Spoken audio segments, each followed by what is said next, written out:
Differentiation करो। ठीक है, तो देखो यार ये सैंपल क्वेश्चन पेपर का 2020-21 का है, ठीक है, सीबीएसई बोर्ड के। तो यहाँ पे देखो यार, जैसे ये जो बन रहा है ना 1 माइनस कॉट एक्स, 1 माइनस जो कॉट एक्स है, 1 माइनस कॉट एक्स है, देखो बाबू 1 माइनस कॉट एक्स है, देखो तो 1 माइनस कॉट एक्स का जब डिफरेंशिएशन करोगे तो 1 का क्या आएगा, 0 आएगा, और कॉट एक्स का आएगा minus cos x square x, ठीक है, तो माइनस माइनस प्लस हो जाएगा। तो ये कहीं ना कहीं ये एफ एक्स है और ये क्या है, आगे वाला एफ डैश एक्स है। तो सिंपल है, इसका आंसर लिखो e की power x 1 minus cot x, बस ब्रैकेट में करके प्लस सी लिख दो, आंसर हो गया। ये एफ एक्स है और ये क्या है, एफ डैश एक्स। इसको जब डिफरेंशिएट करेंगे तब ये वाला आ जाएगा। 1 का 0 होता है, कॉट का होता है माइनस कॉस एक्स, माइनस पहले से लगा तो माइनस माइनस प्लस हो जाएगा। ये बहुत इजी सवाल है, बस ये कि थोड़ा सा खाओ पियो अच्छे से और दिमाग खोल के आओ, एक्सरसाइज करो तुम।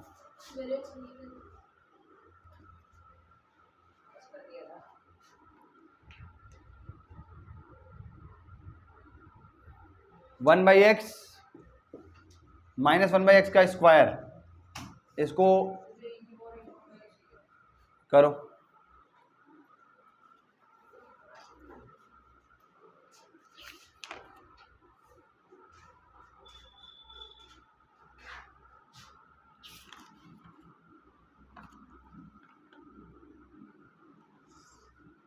एक सवाल पार्शियल फ्रैक्शन का बना के ही भेजूंगा। हट से करो, पॉज करो।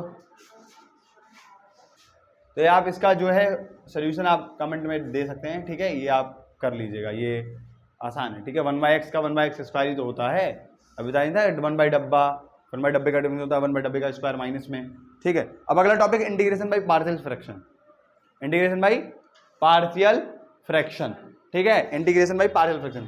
प्ले है ना भाई, प्ले है। चलो इंटीग्रेशन बाई पार्शियल फ्रैक्शन, एक क्वेश्चन कराएंगे उसी पे आप छोड़ देंगे, ठीक है।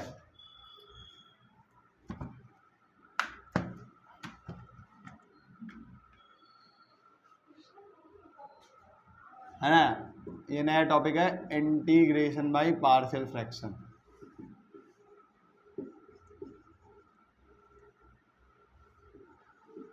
तीन टाइप के सवाल है इस पर।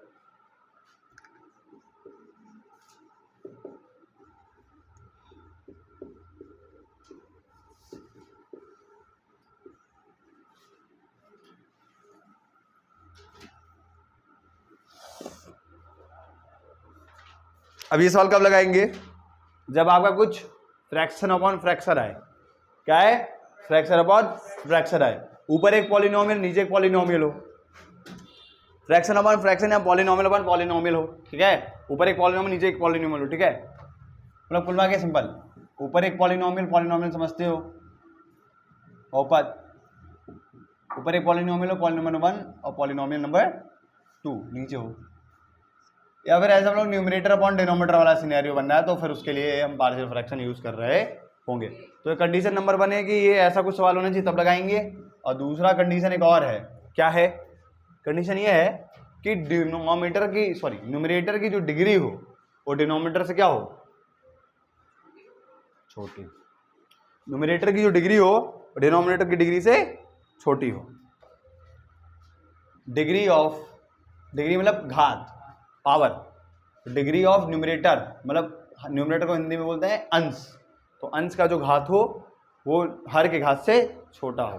तो वही डिग्री ऑफ न्यूमरेटर जो होना चाहिए, ऊपर वाला जो होना चाहिए, उसका जो पावर हो वो नीचे वाले की पावर से कम हो, ठीक है, छोटा हो, ये ध्यान में रखेंगे।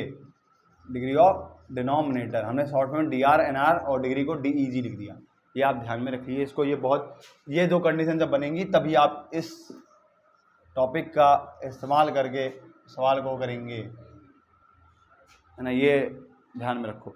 तो जैसे मान लो टाइप 1,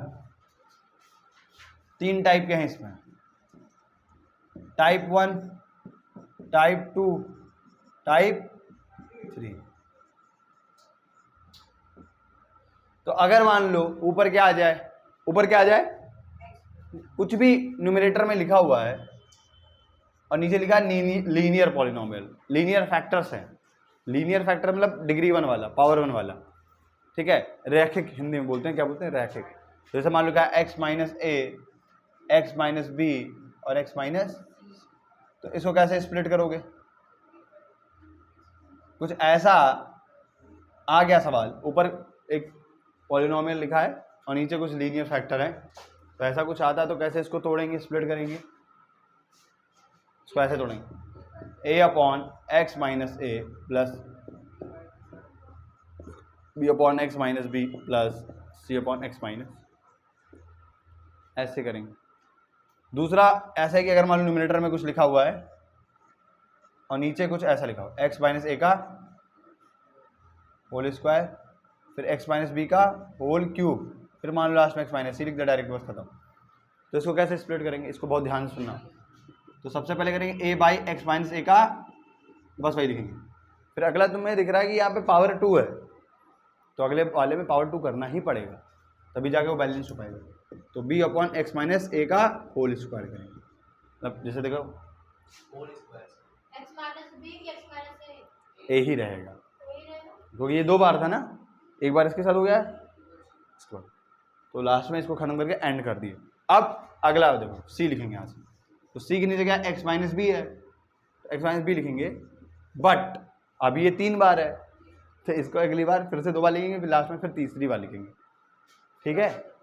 हाँ, तो d upon x minus b का, फिर e upon x minus c का, अब यहाँ पे ये खत्म, सॉरी यहाँ पे b ही रहेगा।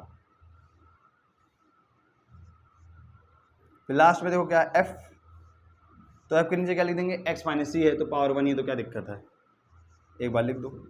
ऐसे पावर 2 था 2 बार लिखे, एक्स माइनस ए फिर एक्स माइनस ए की पावर होल स्क्वायर, ठीक है। ये एक्स की माइनस बी का होल क्यूब था, तो एक बार ये लिखे पावर 1, फिर पावर 2, फिर पावर 3, ऐसे कर देंगे, मतलब इस तरह से तोड़ते जाएंगे। पावर 4 होता तो पहले क्या करते, एक बार लिखते, फिर 2 बार, फिर 3 बार, ऐसे चढ़ा के करते, और उतना ही वेरिएबल ऊपर A B C D E F G H चले जाते हैं, ठीक है। ऐसे ही किए हैं यार ये लोग। अब टाइप 3 देख लो यार, क्वाड्रेटिक हो और वो पॉसिबल ना हो पाए सॉल्व करने के लिए, उसका सोल्यूशन एग्जिस्ट ना, मतलब तुम उसको नॉर्मली सॉल्व नहीं कर पा रहे हो, ठीक है। हाँ, तो देख लो यार, न्यूमरेटर अपॉन ऐसा कुछ दिया हो, नीचे एक क्वाड्रेटिक दिया हो जिसको तुम सॉल्व नहीं कर पा रहे हो, ठीक है, आराम से सॉल्व नहीं कर पा रहे हो, उसको फैक्टराइज नहीं कर पा रहे हो, ऐसा कुछ आ जाता है, सवाल आएगा तो देखेंगे, ठीक है ना। तो उस केस में क्या होगा, आप फिर से ए ही लिखोगे और नीचे क्या लिखोगे, वही लिखोगे, सेम वही लिख दोगे, एक्स स्क्वायर प्लस ए लिख दोगे। बट एक बात ध्यान में रखेंगे आप, यहाँ पे पावर 2 है तो वहाँ पे एक कम बनाना पड़ेगा, जैसे यहाँ पे था, यहाँ पे 1 था ना, एक्स की पावर 1 था ना, तो सीधा ए लिख दिए। अब यहाँ पे 2 है तो नीचे ऊपर एक्स की पावर 1 करना पड़ेगा, क्योंकि नीचे वाले हमेशा छोटा रहेगा ना, तो यहाँ पे पावर 2 था तो एक्स की पावर 1 बना दिए और साथ में बी भी चिपकाना पड़ेगा, इसलिए समझो। जब क्वाड्रेटिक था तो लीनियर बना दिया ऊपर, जब लीनियर था तब क्या है, 0 कर दिया ना, लीनियर से छोटा वाला 0 आ गया, एक्स की पावर 0 ऊपर समझ सकते नहीं पड़ेगा बल्ले, 11 वीक है। ये द्विघात समीकरण था तो ऊपर क्या बना दिए, पावर 1 वाला बना दिए, ठीक है। यहाँ पे एक्स की पावर क्या था 1, तो ऊपर क्या बना, एक्स की पावर 0, जो कि लिखते नहीं है, तो एक्स की पावर 0 क्या होता है, 1 होता है ना, यही बात। यहाँ पे 2 है तो वहाँ पे 1 बना दिया। अब 1 बनाए तो उसके बाद में कुछ लगाएंगे ना, अरे लीनियर बनाने के लिए कुछ होता नहीं है, अरे यही तो था ए एक्स प्लस बी फॉर्मेट का जो होता है इक्वेशन, उसको लीनियर वाला बोलते हैं, और a x square plus b x plus c quadratic होता है ना। अब अगर मान लो ये लिखा रहता तब क्या जाते इससे नीचे वाले पे, तो ये बनाते, सीधा ए बना देते, एक्स की पावर 0 लिख देते, और फिर नंबर लाइन क्या मतलब है आगे यार, एक्स पावर 0 क्या होता है, 1 होता है। अब मान लो ये बन रहा है तो इससे नीचे वाले पे क्या जाएंगे, ए एक्स प्लस बी तो जाएंगे, मतलब यही तो बनाएंगे भाई, ये सवाल में दिया है तो ये इस पे जाएंगे, अब ये दिया है तब ये जाएंगे। ये सब भैया आपका 11 वीक है, बस ना जानिए, नहीं पढ़ता भाई मैथ, पढ़ ले, जिसके पढ़ जाता फिर वो राजा भी बनता, बात ये भी जान लो, ठीक है। मैथ का यूज़ आप बहुत सारे तरीके से कर सकते हैं, देखो लोग पढ़ाने में लगाने लगते हैं, टीचर ही बन जाते हैं, तो टीचर बननी है ठीक है, कोई बात नहीं, लेकिन बड़ा टीचर बनिए, टारगेट ये कीजिए कि मैं इस पूरे देश का सबसे बड़ा टीचर बनूँ, या फिर बनाऊँ अपने इस एरिया में कुछ ऐसा कुछ करके, तो वो हो सकता है। बुक लिखो, बुक सेल करो, है ना, कुछ ख़राब नहीं है, बस तुम उस चीज़ को कैसे ले रहे हो। लोग कहते नहीं है कि पढ़ाने वाला इंसान कुछ नहीं कर पाता। भाई पढ़ाने वाले इंसान ने 8,000 करोड़ की कंपनी बना दी, रोमन सैनी अकेडमी बना दी, बायजूस के सब बना दिए। भाई उन्होंने पढ़ाई भी करी थी और उन्होंने वो चीज़ करा जो सिंपल है ना, वो खेल अलग है ना वहाँ तक पहुँचने का। सबको तो पता है कि मैथ पढ़ाना आता है, बट सबको ये नहीं पता कि उसके बिजनेस कैसे बनाना है, उसको बड़े लेवल पे कैसे लेके जाना है, उसको यूज़ करके कैसे खुद बड़ा बनना है। वो अलग रास्ता है, सबके बस की नहीं, ठीक, क्योंकि सभी लोग रिस्क नहीं ले पाते। उन लोगों ने रिस्क लिया, 5-10 साल प्रॉफिट नहीं बनाया, तब जाके आज जलवा बिखेर रहा है, समझ गई। और कुछ लोग 50,000 की नौकरी में खुश है ना, तो बस वो वाले टाइप के लोग। इंडिया के अंदर सबसे ज़्यादा ज़रूरत है टीचर्स की, क्योंकि टीचर ही डॉक्टर बना रहा है, इंजीनियर बना रहा है और सब कुछ बना रहा है। कहाँ रह रहा है, बनाने वाले बन गए बेटा, कंपनी बना के बहुत पैसा छाप रहे हैं टीचर। बहुत सारे लोग IAS बनने के बाद में छोड़ करके IAS की नौकरी टीचर बनते हैं। विकास दिव्यकीर्ति साहब ऐसे ही हैं, उन्हें पता है गेम उसमें ज़्यादा अच्छा है और रिस्पेक्ट टीचिंग लाइन में सबसे ज़्यादा है। IAS भी आके झुकेगा तुम्हारे सामने, पैर चढ़ रिस्पेक्ट करेगा, वो अलग बात है, उसका प्रोटोकॉल है, झुकता नहीं है भाई। बनते हैं IAS तो आगे पैर के नीचे झुकते हैं, बात झुकने झुकाने की नहीं है। टीचर टीचर था, गुरु है, गुरु ज्ञान मानता है और रहेगा, वो अलग बात है। तुम ना रिस्पेक्ट करो, तुम्हारे ऊपर है। जो